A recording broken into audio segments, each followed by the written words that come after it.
Hi, everyone. Welcome to the Cervena Barva Press book launch. And I'm very excited to celebrate two new books tonight. The Tavern of Lost Souls by Britt. And here it is. And then by Gary Fincke. And here this is. Whoops. It is really such an honor to publish both of them. I have followed their work for years, and they are incredible writers and just the nicest guys. So I'm really, really honored to have them here tonight. So let's get started. Our first reader is Britt. He has published 25 books of poetry and teaches English creative writing at Towson University. He has published poems nationally and internationally in numerous journals such as Agni, Bitter Orlander, Bloomsbury Review, Christian Science Monitor, Confrontation New Letters, Northwest Review, and has been translated and published in many countries, including Ecuador, Puerto Rico, Romania, Mexico, Chile, Hungary, just to name a few. I think I read in one of your bios that you have like 3,000 publications. Oh my God. That is really wonderful. You can correct me if I'm wrong, but I doubt that I am. So anyway, everyone, I give you Alan. Well, thank you, Gloria. Well, yeah, I have published a lot. I've written a lot, and I started probably published my first poem when I was 17. It was my first semester at the University of Tampa, and that's when I started writing. Just by my nature, I've been prolific, and it's all about, in my opinion, quality, not quantity. So I just do what I do and let the chips fall where they may. I see some wonderful poets here. Many of you I know and love. I'm making some new friends. So it's really, really an honor to be here with everyone today. So Gloria, would you like me to begin by reading? Is that the program you think, or what? How are we starting yes. this? Yes, please read your work. I'm sorry, what was that?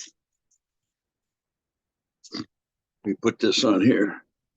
All right. Well, anyway, thank you. The Tavern of Lost Souls, and we got fortunate for the cover artwork is from Vincent van Gogh. I don't know him personally, but he had this picture called The Night Cafe is in the art gallery at Yale University.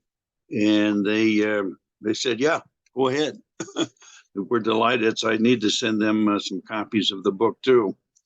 But I guess I'll start by reading a poem called Truth and Symbolism. And I think many of you know David Ray, the poet David Ray and his wife Judy. Wonderful people and good friends of mine. Anyway, so let me start with that one. Truth and Symbolism for David and Judy Ray. Imagine the symbolism on their horses and Native American attire going into battle at Little Bighorn. They had lives, cultures, infant daughters to protect. Each horse adorned with red, white, and yellow paint. Each stroke of paint a symbol of anger, frustration, ultimate revenge. Ochre palm prints across the flanks of his pony. Crazy Horse was already yelling at the government, the way Allen Ginsberg would almost 100 years later. Liberation, that's it.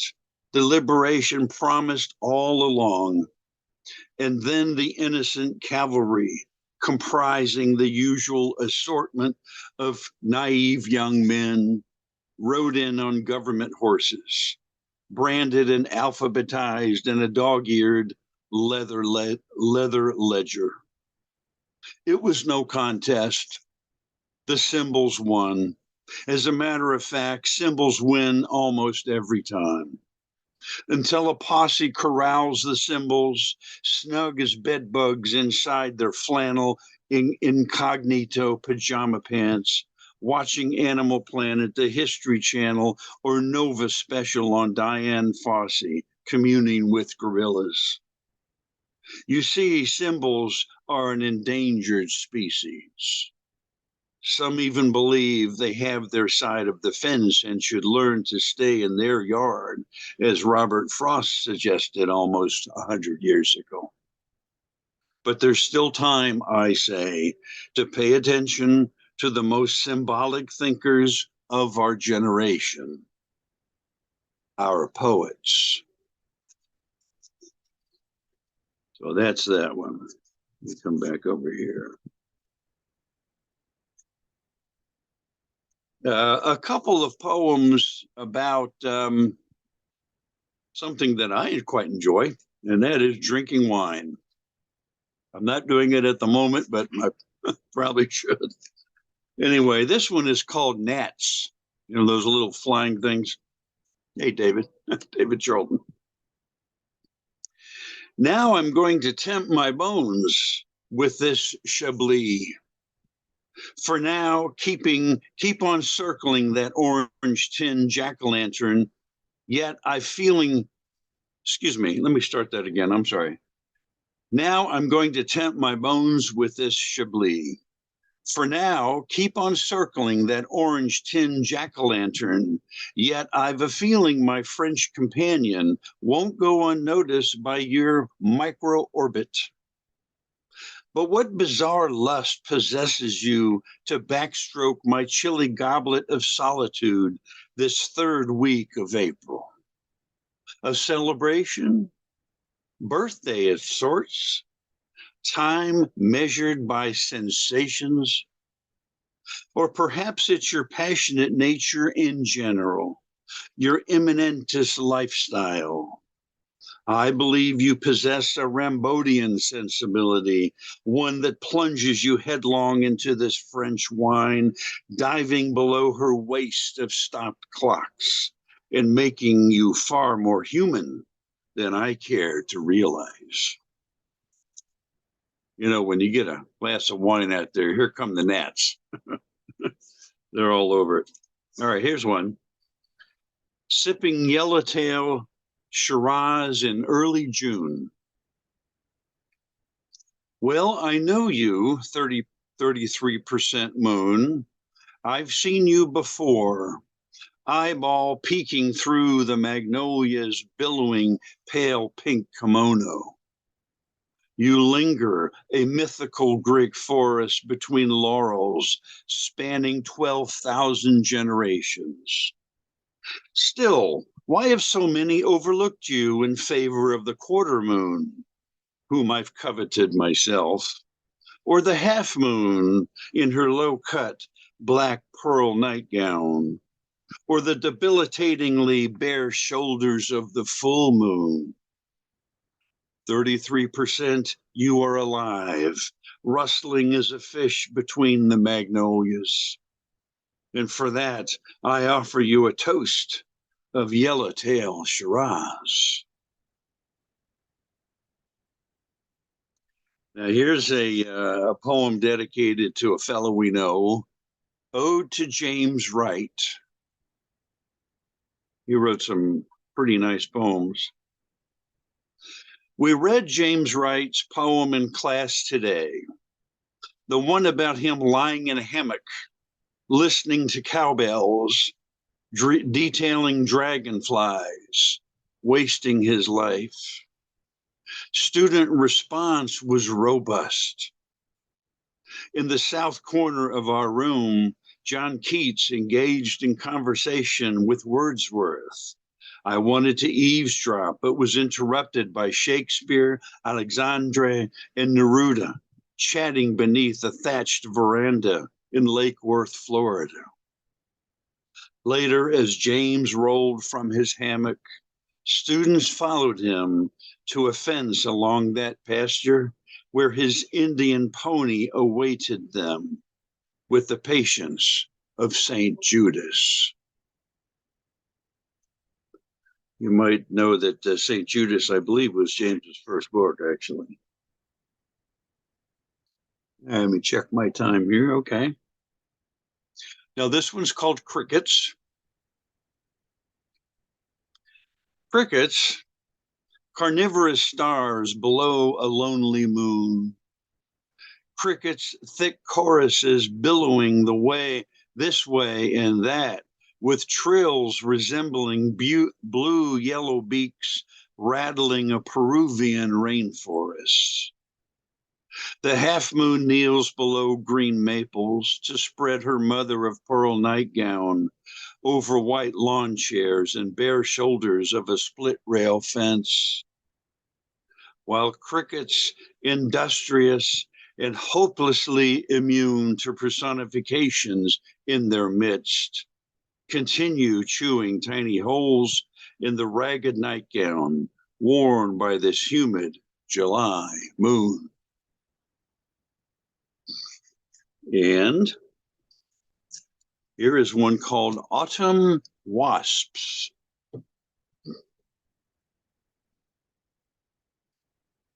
Wasps surround your floppy straw bonnet this early afternoon. Each striped thorax resembles dying sunlight. As you shake your walnut hair, wasps bob like tassels the bonnet's edge. A middle-aged poet in Havana dreams beneath a 36-inch fluorescent tube. You shake your walnut hair again. Wrinkled legs follow you inside the apartment of that poet, scribbling poems in Havana. You share a bottle of Australian Shiraz and talk about the old days. I was fortunate to take a trip to Cuba years ago, and I tell you, the places that we passed, they were these houses and apartments, and they were all seemed to be lit by fluorescent tubes. I guess that's the least expensive way to create lighting. I'm not sure. Anyway, let's see here. This one is called Communal Love, and it's dedicated to a friend of mine, Romanian poet, Roxandra Cezarnu. I apologize for the mispronunciation of her last name. I've known her for a long time. We've been pretty good friends, and I don't really have a handle on how to pronounce that, but she's a terrific poet, by the way. She's a good one. Anyway, it's called Communal Love. First, the French doors click, then my bones, and suddenly lights flicker like a spirit tangled in low ceiling fixtures while passing through this basement room. The guitar is purely Mexican. The guitarist's fingers, tarantulas tugging the pouting lips of the Sonora cantata. Piano keys, ice falling from a wedding veil. This ice quickly scooped from the glistening counter by a swift palm, by elaborate machine guns. In any event, the mistress enters the subterranean bar with a swagger and melting stars on her shoulders. Death looks her straight in the eyes, and she doesn't even flinch. That would be what I call a female empowerment poem. This one, I guess we're doing okay with Gloria there, time-wise, we all right? Yes, I This one haven't is been called keeping track. Well, I'm kind of looking down there. I think we're getting close. This one is called Poem that begins with a pink neon hand blinking in a fortune teller's window. And it begins with a quote from one of my favorite poets, Miguel Hernandez. He said, "No one has seen us. We have seen no one, blind as we are from seeing." The hand flashing neon pink against a shop window, 5 fingers spread, with its infinite melancholy roads, is a map of freedom, some say. Others say it's a hoax. This hand held before your face, is it waving goodbye or hello? Does it speak in tongues? In this case, vibrating pink fingers. Or does it merely smear broken relationships across the creases below your eyes? So, looking into a mirror, you would see more clearly the illusion of your life. Your heart, like a scrap of metal, lies on its side, refusing to beat.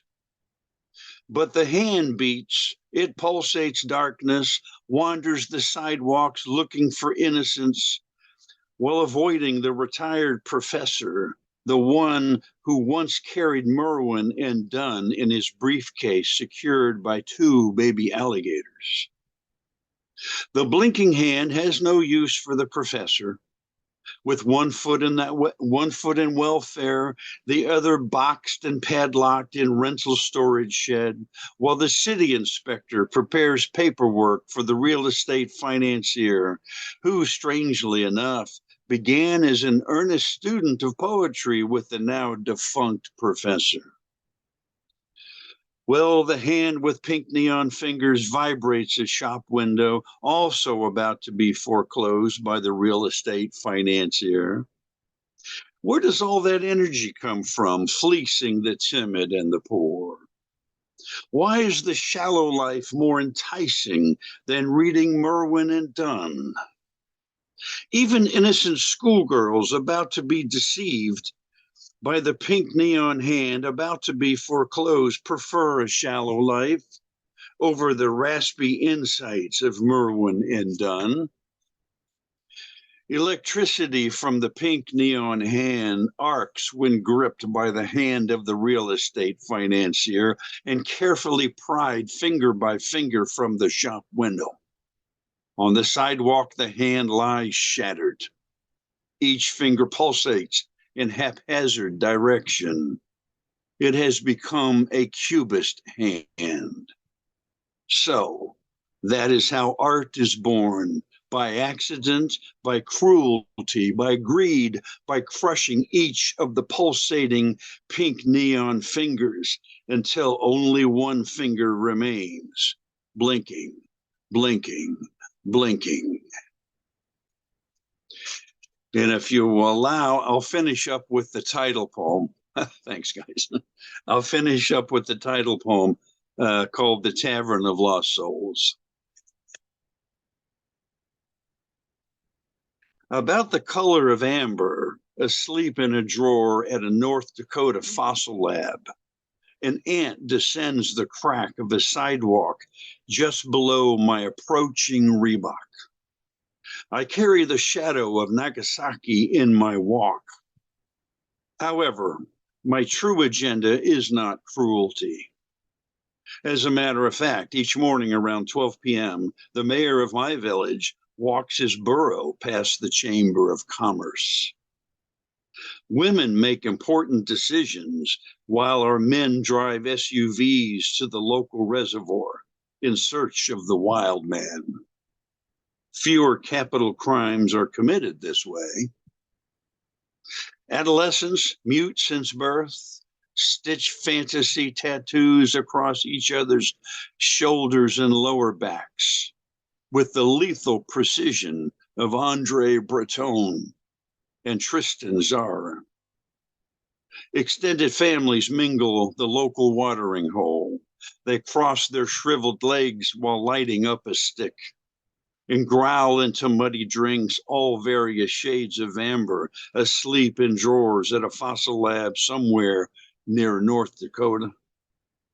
Until finally, just around midnight, a shabby guitarist with crescent moon scar on his forehead and a busted hip saunters into the Tavern of Lost Souls. Thank you. I'm honored.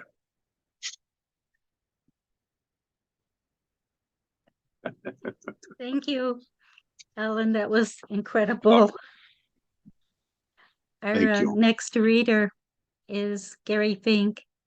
His books have won the Flannery O'Connor Prize for Short Fiction, the Robert C. Jones Prize for Nonfiction Prose, and what is now the Wheeler Prize for Poetry. His latest collections are Nothing Falls from Nowhere, Stories, and the Mussolini Diaries. His new collection of essays, The Mayan Syndrome, will be published later this year by Mad Hat Press. Its lead essay, After the Three Moon Era, was selected to be reprinted in Best American Essays in 2020. And I give you Gary.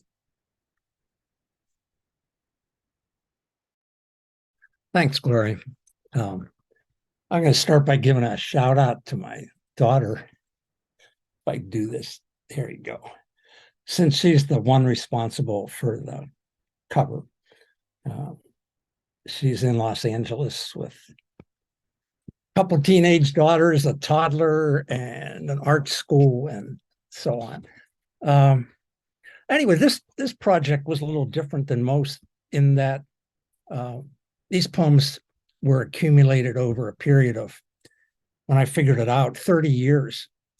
So some of them go all the way back to what Gloria mentioned before we started. This first one, I'm pretty sure, is the oldest one. It's the very first poem in the book.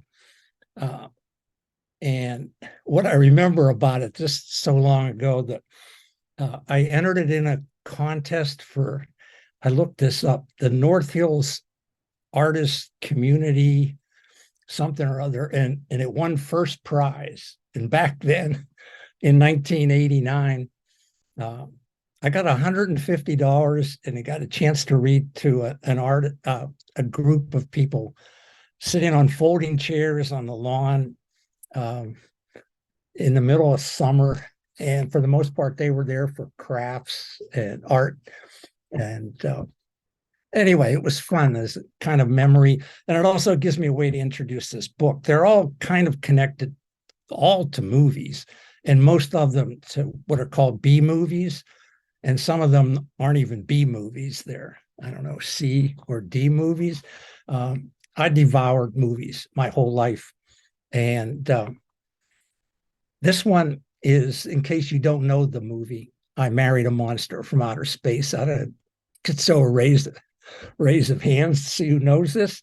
But it's a typical scenario. The aliens come down and they exchange bodies with the Earthling, and the idea is now the alien is going to the aliens are going to produce children, and we're going to have alien babies and so on.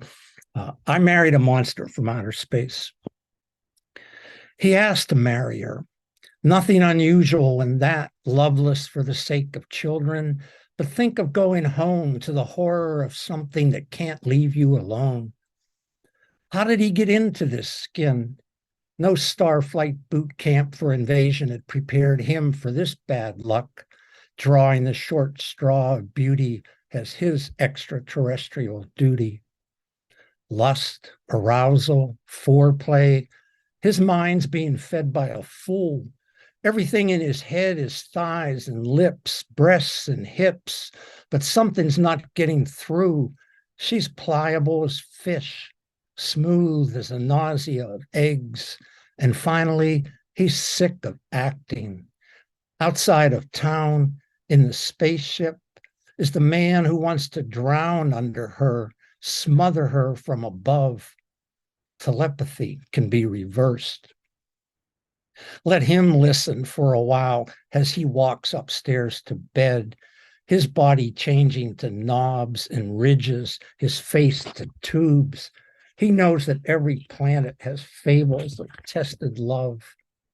And just then, before he turns the corner, he hears her undressing, and he breathes one moment from the reason for exploring, spending all those light years on travel. The monsters are appropriately hideous in that movie. And then some of these are connected to personal experience. And this one, my wife who's watching will remember for sure, and maybe my son does as well. I took him to, he loved going to the movies, and I never really asked him how frightened he was by these. We went to watch The Invasion of the Body Snatchers, and he was 8.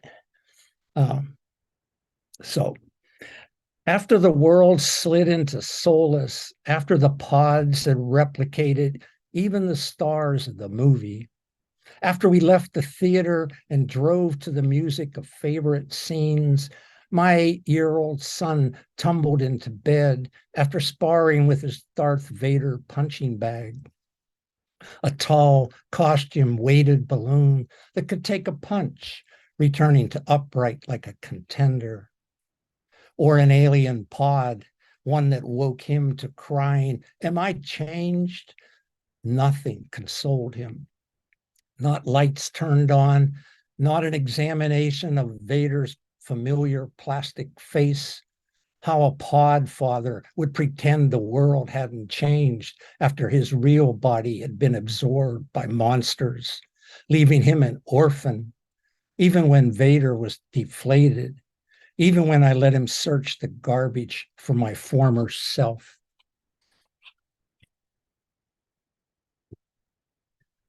And this one, I quite simply, when I used to watch these on Saturday afternoon or else Friday night, doesn't every city have like a chiller theater? I think, some local celebrity comes on and acts the fool for a while and people tune in. But this was in the afternoon. I distinctly remember it. The Attack of the 50-Foot Woman. Their first question is about sex. The aliens puzzled want to watch, but they've only beamed up Allison, and they're way too large to suit her. Sure, she says, a man would help, but my husband's out screwing some bitch. Release me and I'll show you something about how justice works on Earth. She gets her way.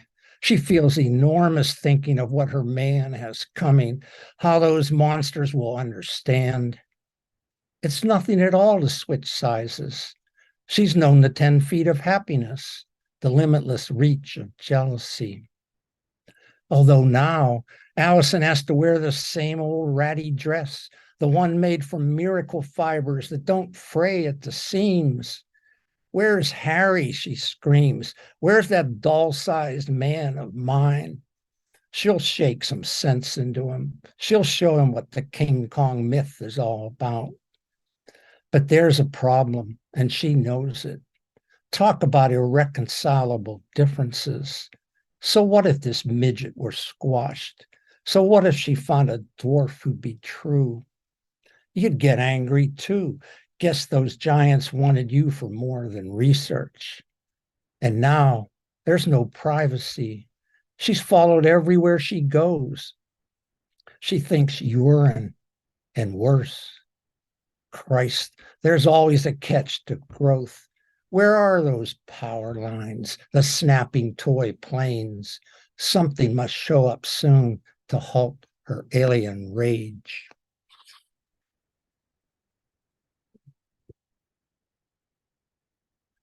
Maybe the worst of all these poems, or not all these poems, I hope, of all these movies, certainly in my memory, it was truly awful. It was called They Saved Hitler's Brain. And I saw this when I was in graduate school. I remember I lived in a house with 8 guys. I knew none of them. I didn't have a car. I got dumped out in Oxford, Ohio. One guy had a TV, and what we did at midnight on Fridays, since I had a girlfriend back home and so did he, we watched double features of these movies. So I got the chance to see They Saved Hitler's Brain, which has become kind of appropriate, I think, politically and socially these days, just unfortunately, by accident, maybe. Since Berlin fell, Hitler's barbs south of here, counting for his comeback on surgeons. He's sick of floating in a jar, practicing Spanish. And what's worse, these brown shirts believe he's kept his voice, a miracle, that behind glass he's bilingual, not a ventriloquist Fuhrer tied to tape-recorded flashbacks. It's like religion, this long shot in the tropics, splicing the hell in us to a new set of nerves. Though there's plenty of fascist flags and open borders, quick response to the casting call for bodies to house this shabby beeswax brain. All these bowl cuts and salutes, mustaches, goose steps, and sig heils, they listened, practice, dream, and wait by his aquarium until one of them is chosen. And when eyelids flutter and fingers twitch, all around the room, from white gown to white gown, the identical dream skitters and stops, clutches, holds.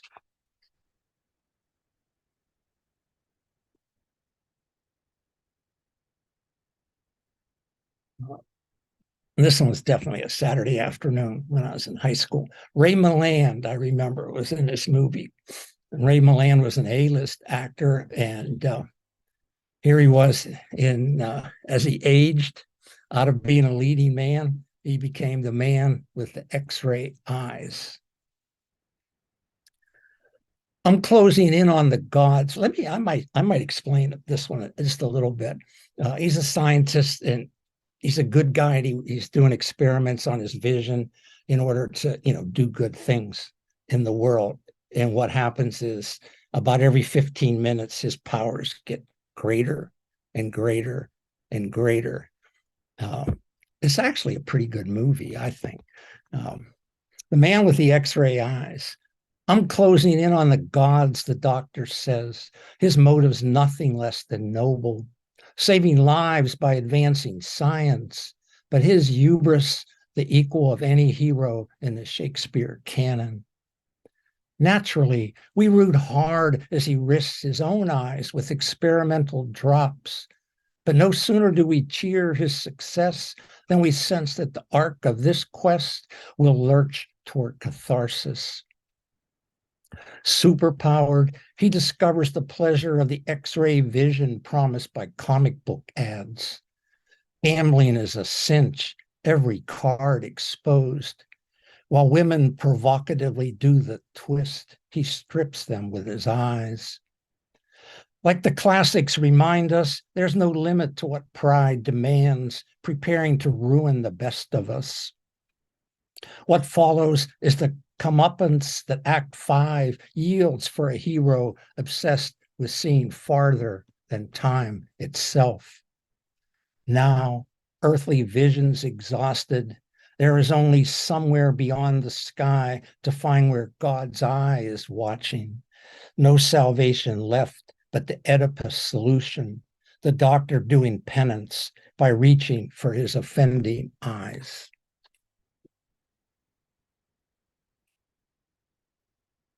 No. Okay, and this one I guess is it's called Beach Girls and the Monster, aka Monster from the Surf. And as it turned out, all they did was retitle the movie and release it again several years later. Okay, and I might be the only person, certainly the only person I know who actually saw both versions unknowingly. The first one on TV in college, again, midnight kind of show. And then later went to the drive-in.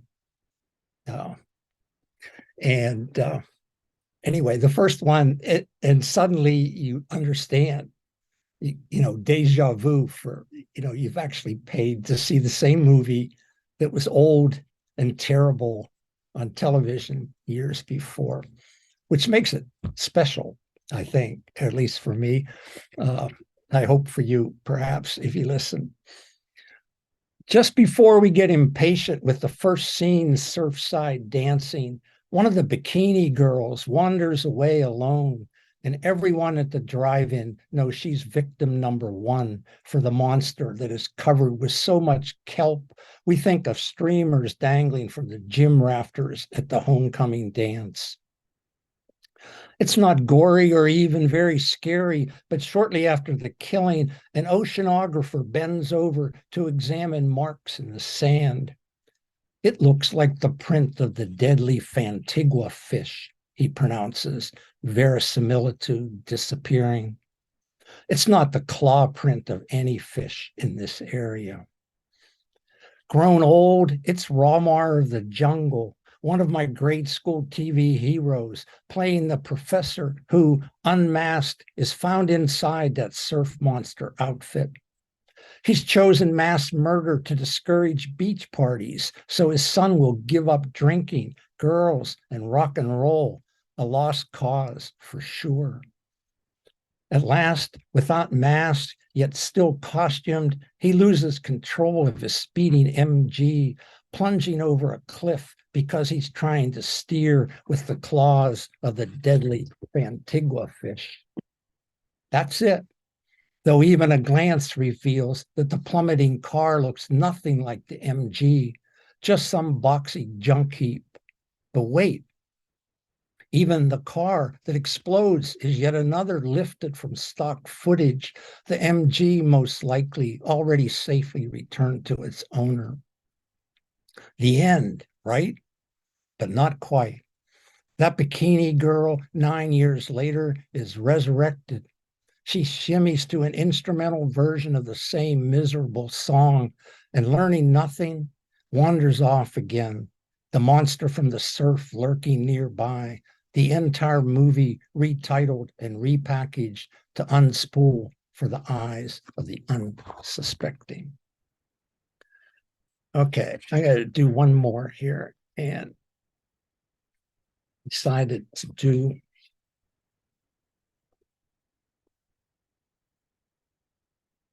the one that it actually appeared in one of my full-length collections years ago.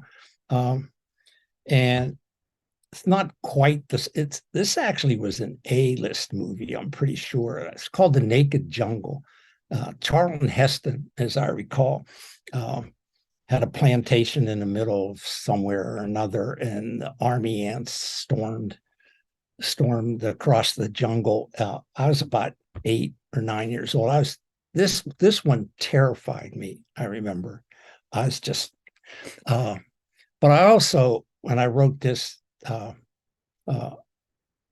guess at a different tone, and I hope you can sense that. So I'll finish with, in films, the army ants are always intelligent. Water and fire again, we think, watching natives dig a trench, lug the gasoline to its banks. It's the white man's solution, some landowner protecting investments, all those years of cheap labor just lately paying off. Ants, after all, are ants. But understandably, he's a bit nervous when his workers chant, fumble with magic in a pouch. Savages, he's learned, always sense when the absentee god should be called. And we might wonder, while the cameras pan the rainforest for troops, if these things rest, if there's a day along the Amazon when you could sleep off hard work or a drunk in safety. And why there's still a jungle, and why these ants, 1,000,000 years of them, haven't eaten every square inch of green. There's never a natural predator. There's only the good sense of travel north so climate can negotiate with them.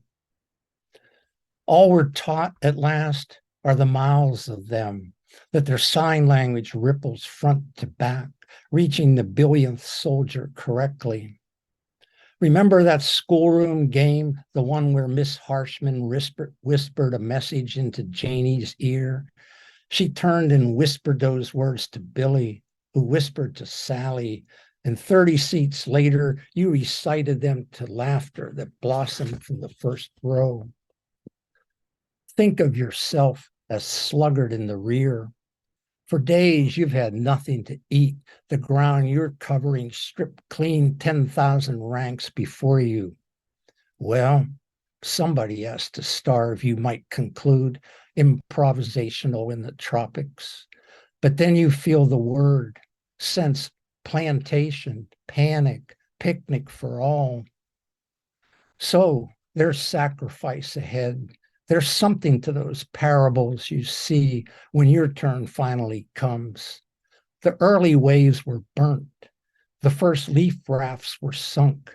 And you're certain, dancing before battle, that the water and fire are gone, that the natives have fled or been shot in the back by the owner. So he's on his own now, self-destructive. Or maybe he has dynamite, something apocalyptic. On the other side of the moat, there is feasting.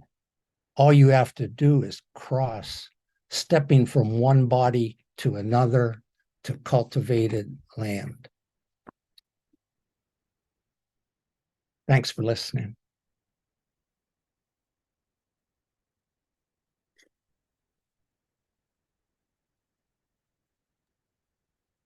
Thank you, Gary. Can we give both Ellen and Gary another round of applause?